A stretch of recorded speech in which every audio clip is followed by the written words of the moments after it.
दोस्तों, मैं प्रोफेसर सतीश प्रकाश शुक्ल एक बार फिर से आप लोगों का इस YouTube चैनल पर स्वागत करता हूं।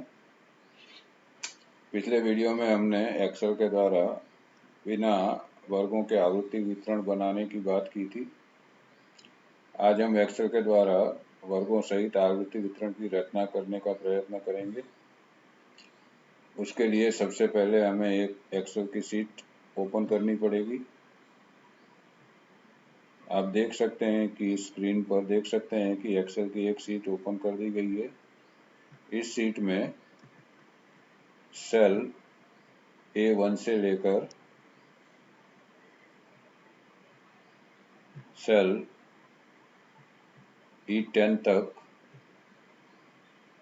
प्राप्तांक हैं, यानी कि इस शीट में हमारे प्राप्तांकों का डेटा रेंज A1 से E10 है, जिसमें कुल 50 प्राप्तांक हैं। जैसा कि आप जानते हैं कि आवृत्ति वितरण तैयार करने के लिए सबसे पहले हमें प्रसार का माप ढूंढना पड़ता है। प्रसार यानी रेंज के लिए XH माइनस XL, XH यानी अधिकतम ऋण XL यानी न्यूनतम। प्राप्तांक, इन दोनों प्राप्तांक के बीच का अंतर ढूंढना पड़ेगा। इसके लिए सबसे पहले हम अधिकतम प्राप्तांक ढूंढेंगे।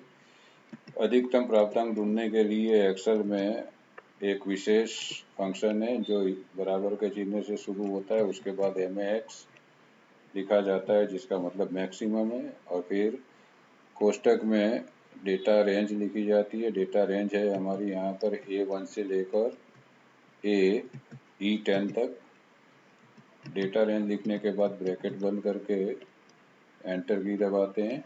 हमें मिलता है यहाँ पर अधिकतम प्राप्तांक 98। उसके बाद हम ढूंढेंगे न्यूनतम प्राप्तांक। हमारा न्यूनतम प्राप्तांक ढूंढने के लिए भी एक्सेल में एक विशेष फंक्शन है और वो बराबर के चिन्ह से शुरू होता है। उसके बाद हमें लिखना होता है MIN यानी मिनिमम। उसके बाद कोष्टक के अंदर डेटा रेंज, हमारी डेटा रेंज है A1 से लेकर E10 तक। A1 से लेकर E10 तक, उसके लिए हम लिखेंगे A1 कॉलन E10। उसके बाद कोष्टक बंद कर देंगे और एंटर की दबाएंगे, जिससे हमें न्यूनतम प्राप्तांक मिलेगा। अब अधिकतम प्राप्तांक में से न्यूनतम प्राप्तांक घटाने के लिए हम बराबर का चिन्ह लगाएंगे। अधिकतम प्राप्तांक हमने ढूंढा है H1 में, इसलिए यहाँ पर H1 लिखेंगे।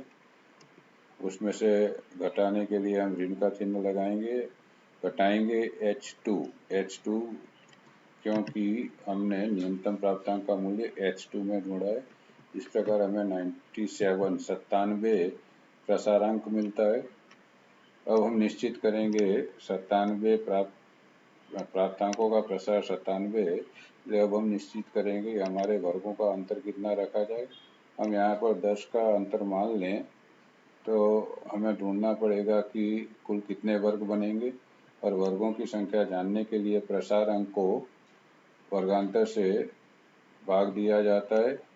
उसके लिए हम यहाँ पर बराबर का चिन्ह लगाएंगे। प्रसार अंक हमने ढूंढा है H4 में, इसलिए यहाँ पर H4 लिखेंगे, और हमने वर्गांतर सोच रखा है 10, तो उसको 10 से विभाजित करेंगे।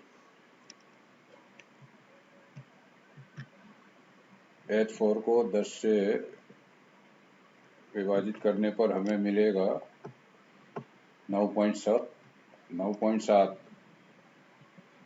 ये जो भागफल हमें मिलता है उसके बाद का जो पूर्णांक होता है उतने वर्ग माने जाते हैं। 9.7 के बाद का पूर्णांक है 10। इसका मतलब कि हमारे आवृत्ति वितरण में 10 वर्ग होंगे यदि हम 10 का वर्गांतर लेते हैं तो। और सामान्य रूप से माना जाता है कि वर्गों की संख्या 6, 7 से लेकर 12, 13 तक हो सकती है। इस तरह से हमारे हिसाब से वर्गों की संख्या 10 हो रही है, तो वो सही है। इसलिए अब हम आवृत्ति वितरण बनाने के लिए आवृत्ति वितरण की तालिका तैयार करेंगे। तालिका तैयार करने के लिए हमारे पास 2 कॉलम होने चाहिए, जिसमें एक में हम वर्ग लिखेंगे और दूसरे में आवृत्तियां। वर्ग लिखने के लिए हम यहाँ पर कॉलम J पसंद करते हैं, इसलिए कॉलम J को हम शीर्षक देंगे प्राप्तांक वर्ग।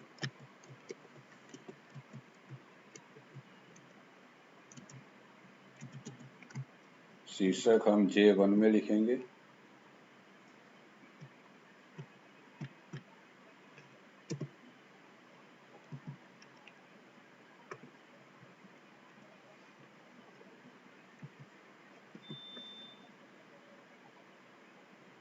के कॉलम में हमें आवृत्तियां लिखनी है, इसलिए K1 में शीर्षक लिखेंगे आवृत्तियां।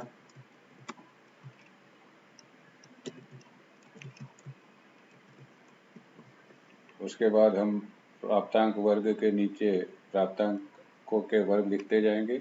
हमारा न्यूनतम प्राप्तांक है 1, इसलिए हमारा प्रथम प्राप्तांक वर्ग होगा 1 से 10 या 0 से 9, क्योंकि हमने वर्गांतर 10 निश्चित किया है। हम 1 से 10 प्राप्तांक वर्ग लिखते हैं प्रथम। यदि हम इस तरह से 1 से 10 प्राप्तांक वर्ग लिखते हैं तो एक्सेल उसे अपने आप तारीख के फॉर्मेट में बदल देता है, क्योंकि जब इस प्रकार से प्राप्तांक वर्ग लिखे जाते हैं और पहला अंक यदि 12 से कम हो तो एक्सेल उसे अपने आप तारीख में बदल देता है। इस समस्या से छुटकारा पाने के लिए हमें प्राप्तांक वर्ग लिखने के पहले सिंगल कोटेशन मार्क दबा देना चाहिए। सिंगल कोटेशन मार्क दबाने के बाद हम प्राप्तांक वर्ग लिखेंगे तो अब एक्सेल उसे तारीख में बदलेगा नहीं। दूसरा प्राप्तांक वर्ग है हमारा 11 से 20।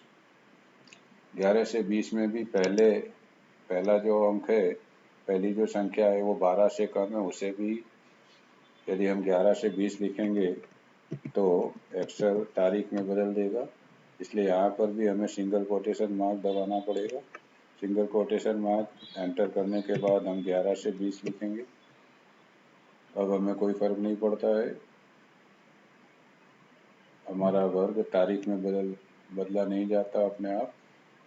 दूसरी बात यहाँ पर याद रखना कि सिंगल कोटेशन मार्क रखने के बाद वो हमें दिखाई नहीं देगा, और यदि हम इसकी प्रिंट लेना चाहेंगे तो उधर भी नहीं आएगा। उसका काम सिर्फ इतना है कि एक्सेल के जो डिफ़ॉल्ट एक्शन है उसको वो दूर करता है। तीसरा वर्ग है हमारा 21 से 30, वो हम यहाँ पर लिख देंगे। उसके बाद सारे वर्ग लिखते जाएंगे, 31 से 40, फिर आएगा 41 से 50, फिर आएगा 51 से 60। हमारा अंतिम वर्ग होना चाहिए ऐसा कि जिसके अंदर हमारा अधिकतम प्राप्तांक आ जाए। हमारा अधिकतम प्राप्तांक है 98, इसलिए हमारा अंतिम वर्ग होगा 91 से 100। वहाँ तक हम वर्ग लिखते जाएंगे। 51 से 60 के बाद आएगा 61 से 70, उसके बाद आएगा 71 से 80, उसके बाद आएगा 81 से 90, और अंतिम वर्ग हमारा आएगा 91 से 100। क्योंकि हमारा अधिकतम प्राप्तांक है 98, वो 91 से 100 के प्राप्तांक में आ जाएगा, वर्ग में आ जाएगा। अब हमें आवृत्तियां ढूंढनी है, लेकिन उसके पहले एक बात यहाँ पर आप समझ लें कि एक्सेल आवृत्तियां गिनने के लिए वर्गों को ध्यान में नहीं लेता है, लेकिन उसे चाहिए वर्गों की जो अपर बाउंड्री है, हर एक वर्ग की जो अपर बाउंड्री है, ऊर्ध्व सीमा है, ऊपरी सीमा है, उन ऊपरी सीमाओं का एक रेंज उसको चाहिए, जिसे एक्सेल में कहते हैं बिन सेरे। यहाँ पर बिन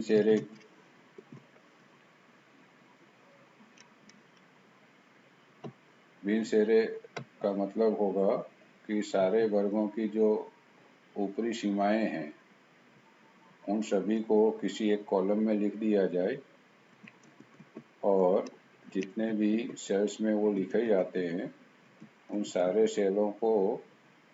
सेल्स को समाविष्ट करने वाली रेंज को बिन सेरे कहते हैं। पहले हम बिन से सबकी ऊर्ध्व सीमा लिख लेते हैं, 40, 50, 60, 70, 80, 90, 100। इस प्रकार सारे वर्गों की ऊर्ध्व सीमा हमने कॉलम M में M2 से लेकर M11 तक लिख दी है। इसका मतलब कि बिन सेरे होगा M2 से लेकर M11, यानी बिन सेरे यानी ऊपरी सीमाओं की रेंज जिसे हम कहेंगे, यानी हमारी ऊपरी सीमाओं की रेंज हो गई M2 से M11। अब हम आवृत्तियां ढूंढने के लिए आवृत्ति का फंक्शन लिखेंगे। लेकिन आवृत्ति के फंक्शन की एक विशेषता है जिसके बारे में हम पिछले वीडियो में चर्चा कर चुके हैं कि सबसे पहले तो जिन वर्गों में जिन सेल्स में आवृत्तियां दाखिल करनी हैं उन सारे सेल्स को सिलेक्ट किया जाता है। हमारे प्राप्तांक वर्ग जे में लिखे हैं सारे, तो आवृत्तियां सारी के में आएंगी। हर एक प्राप्तांक वर्ग के बगल के वर्ग में उसकी आवृत्तियां आनी चाहिए। प्राप्तांक वर्ग हमने J2 से लेकर J11 में लिखे हैं, इसलिए हमारी आवृत्तियां आएगी K2 से K11 में। और आवृत्ति के फंक्शन के अनुसार सबसे पहले हम इन सारे सेल्स को सिलेक्ट कर लेंगे। सिलेक्ट करने के बाद हम बराबर का चिन्ह रख देंगे। बराबर का चिन्ह रखने के बाद हम यहाँ पर फ्रीक्वेंसी लिखेंगे। फ्रीक्वेंसी लिखने के बाद हमें डेटा एरे लिखना है, और डेटा एरे यानी कि डेटा रेंज है हमारा A1 से E10, यानी यहाँ पर A1 से E10 लिख देंगे। A1 से E10 लिखने के बाद कॉमा लगाएंगे। कॉमा लगाने के बाद हमें बीन्स एरे लिखना है। बीन्स एरे यानी सारे वर्गों की ऊपरी सीमाओं को जिन सेल्स में लिखा गया है उन सेल्स की रेंज। और वो हमने जैसा आगे हमने चर्चा की थी कि वो रेंज है M2 से लेकर M11। हम यहाँ M2 से M11 लिख देंगे और उसके बाद ब्रैकेट बंद कर देंगे। अब इस फंक्शन का अमल करने के लिए हमें 3 की एक साथ दबानी पड़ेगी, जैसा कि हमने पिछले वीडियो में चर्चा की थी। और वो 3 की है कंट्रोल, शिफ्ट और एंटर। उसके लिए सबसे पहले हम कंट्रोल और शिफ्ट को दबा कर रखेंगे, और दबा कर रखने के बाद फिर एंटर दबाएंगे। तीनों की एक साथ नहीं दबानी है, ध्यान रखना। सबसे पहले कंट्रोल और शिफ्ट दबा के पकड़ रखनी है, उसके बाद एंटर की दबानी है। मैंने यहाँ पर कंट्रोल और शिफ्ट की दबा दी है, अब एंटर की दबाता हूँ। जैसे ही मैं एंटर की दबाऊंगा वैसे ही स्क्रीन पर आप देखेंगे कि सारे वर्गों के सामने उनकी आवृत्तियाँ आ गई हैं। ये हमारा इस प्रकार से आवृत्ति वितरण की तालिका तैयार हो गई, जिसमें जे में प्राप्तांक वर्ग लिखे हैं और के में आवृत्तियाँ लिखी हैं। फिर से एक चीज़ यहाँ पर ध्यान में रखी जाए कि वर्गों के सहित आवृत्ति वितरण बनाना हो तो हमें एक अलग रेंज तैयार करनी पड़ती है, और उस रेंज को कहते हैं बीन्स एरे। और उसमें हर एक वर्ग की ऊर्ध्व सीमा, अपर बाउंड्री, ऊपरी सीमा शामिल होती है। और जितने भी सेल्स में ये ऊपरी सीमाएं लिखी गई होती है उसको बीन्स एरे कहते हैं। बीन्स एरे यानी ऊपरी सीमाओं की रेंज, वो हमें आवृत्ति वितरण के फ्रीक्वेंसी के फंक्शन में लिखना होता है। और आवृत्ति वितरण के फंक्शन को कार्यान्वित करने के लिए, उसका अमल करने के लिए हमें 3 की दबानी पड़ती है। इस प्रकार हमारा आवृत्ति वितरण तैयार हो गया। जैसा कि हमने आगे चर्चा की थी कि हमारे डेटा में कुल 50 प्राप्तांक हैं, तो ये 50 के 50 प्राप्तांक इस आवृत्ति वितरण में शामिल किए गए हैं कि नहीं, वो जानने के लिए हम सारी आवृत्तियों का योग करेंगे। सारी आवृत्तियों का योग करने के लिए हम जानते हैं कि एक्सेल में एक विशेष फंक्शन है, और वो है बराबर सम और रेंज। हमें यहाँ पर आवृत्तियों का योग ढूंढना है, तो आवृत्तियों की रेंज लिखेंगे। आवृत्तियों की रेंज शुरू होती है K2 से लेकर K11 तक, यानी सम के बाद ब्रैकेट में हम K2 से K11 लिखेंगे। K2 से K11 ये हमारी आवृत्तियों की रेंज हुई। उसके लिए K2 कोलन K11, और उसके बाद कोष्टक बंद करके एंटर की दबा देंगे। हमें कुल आवृत्तियाँ इस प्रकार, हमें कुल आवृत्तियाँ 50 मिलती है, और हमारे डेटा में भी कुल 50 प्राप्तांक थे। इसका मतलब कि हमारा आवृत्ति वितरण सही है। दोस्तों, इस प्रकार हमने आज वर्गों के सहित आवृत्ति वितरण तैयार करने का तरीका सीखा है। आशा रखता हूँ आप लोगों को यह वीडियो पसंद आया होगा। अंत में हम एक बार फिर से देख लें कि इस वीडियो में हम किन फंक्शन का हमने उपयोग किया है। तो सबसे पहले महत्तम प्राप्तांक ढूंढने के लिए बराबर का चिन्ह MAX और कोष्टक में रेंज का उपयोग किया। न्यूनतम प्राप्तांक ढूंढने के लिए बराबर का चिन्ह, फिर MIN और कोष्टक में रेंज का उपयोग किया।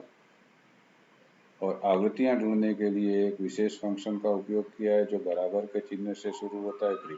फ्रीक्वेंसी लिखी जाती है, फिर ब्रैकेट में सबसे पहले डेटा एरे यानी डेटा की रेंज, और उसके बाद कॉमा रख के बिन्स एरे यानी इस केस में सारे वर्गों की ऊपरी सीमा जिन सेल्स में लिखी गई है एक के बाद एक, उन सारे सेल्स की रेंज जिसे बिन्स एरे कहते हैं। और आवृत्तियां गिनने का यह फंक्शन लिखने के बाद उसे कार्यान्वित करने के लिए, उसे एग्जीक्यूट करने के लिए, उसका अमल करने के लिए हमें 3 की एक साथ दबानी पड़ती है। उसमें भी सबसे पहले कंट्रोल और शिफ्ट दबाकर पकड़ के रखना पड़ता है, उसके बाद एंटर की दबाते हैं। जैसे ही हम एंटर की दबाते हैं वैसे ही सारे वर्गों में आवृत्तियां आ जाती, सारे सेल्स में आवृत्तियां आ जाती हैं। आशा करता हूँ आपको यह वीडियो पसंद आया होगा। अगले वीडियो में हम किसी और इकाई पर चर्चा करेंगे। तब तक के लिए अलविदा। धन्यवाद।